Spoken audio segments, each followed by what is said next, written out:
So the Emirates FA Cup came to a conclusion, and Crystal Palace have been crowned champions in the Emirates FA Cup. They did it by beating Manchester City by just a goal to nil. It wasn't just about the scoreline, but it was about how Crystal Palace managed to do it. They did it in grand fashion.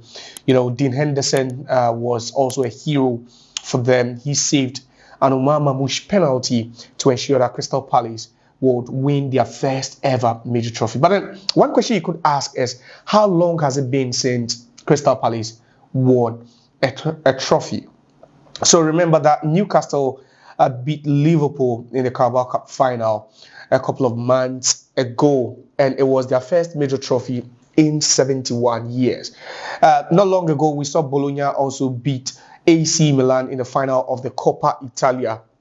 A 51-year wait to win a major trophy for Bologna was also erased. And now we've also seen one underdog upset one of the favorites in going into the final. That's Manchester City, and Crystal Palace managed to, beat the Eberechi as getting the goal for Manchester City in what was an epic finale at the Wembley. But how long has it been since Crystal Palace won a major trophy? So the question, or the answer to that question, is that they had never won a major trophy prior to their FA Cup triumph over Manchester City at the Wembley.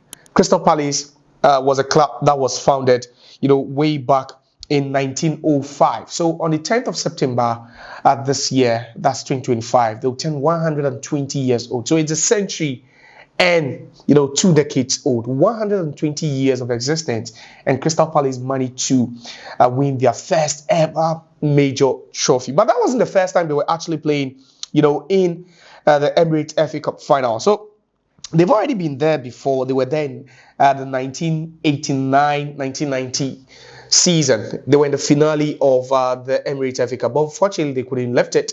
Then years later in 2015-2016 against Manchester United at the same venue where they also qualified to the finals, they were hoping to at least win their first major trophy, but unfortunately it didn't happen. And that was when Alan Pardew gave us that famous dance after Crystal Palace scored first in that game. But then unfortunately, they ended up losing to Manchester United in that game. United came from a goal down to beat them by 2-1 to lift the title.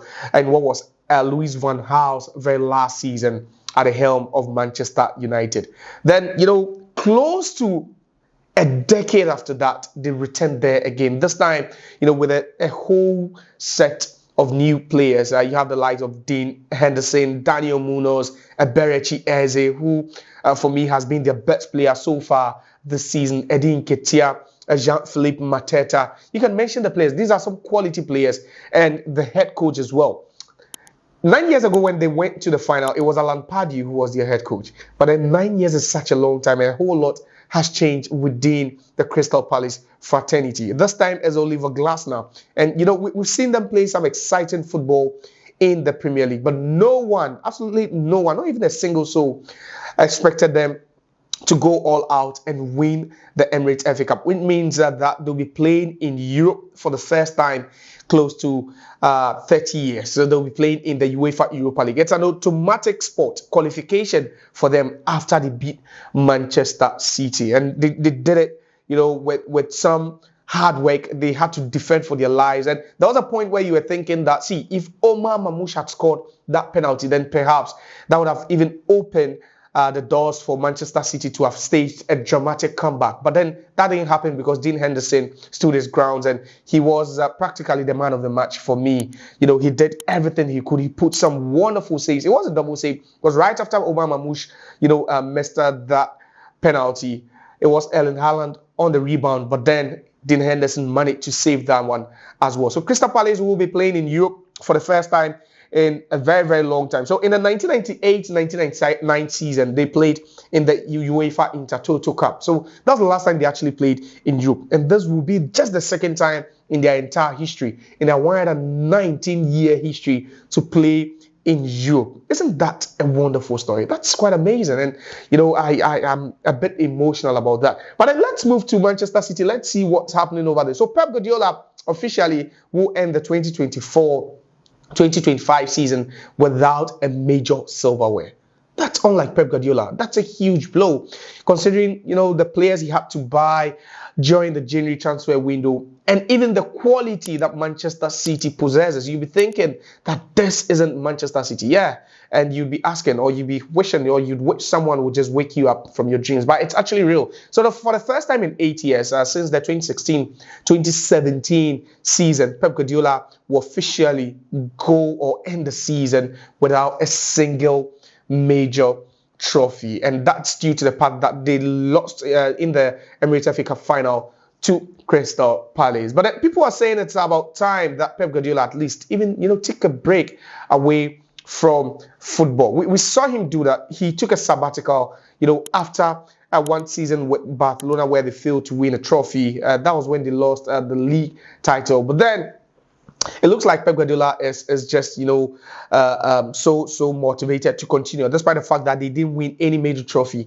this season. Some people are calling out for his head. Some are saying that after spending £180 million over the January transfer window, at least this shouldn't be the result to show for all the hard work and the resources that were invested into the team. Because there were a couple of signings being made by Pep Guardiola, bringing in the Uzbekistani defender Abdulkader Kuzhinov. He brought in Victor Reis from Palmeiras. There was Omar Marmoush, who was also signed for a fee of around 75 million euros from Eintracht Frankfurt. There's Abdoulaye Jumaba, who was also bought for an unknown fee. And then also there's Nico Gonzalez, the midfield maestro, who was also purchased from Porto during the January transfer window. So all that, and it looks like Pep Guardiola and Manchester City could be ending, or will be officially ending the season trophyless. But then the question we are asking is, do you think after ending the season trophyless, with the likes of KDB being, walking away from the club, that it's about time maybe Pep Guardiola considered?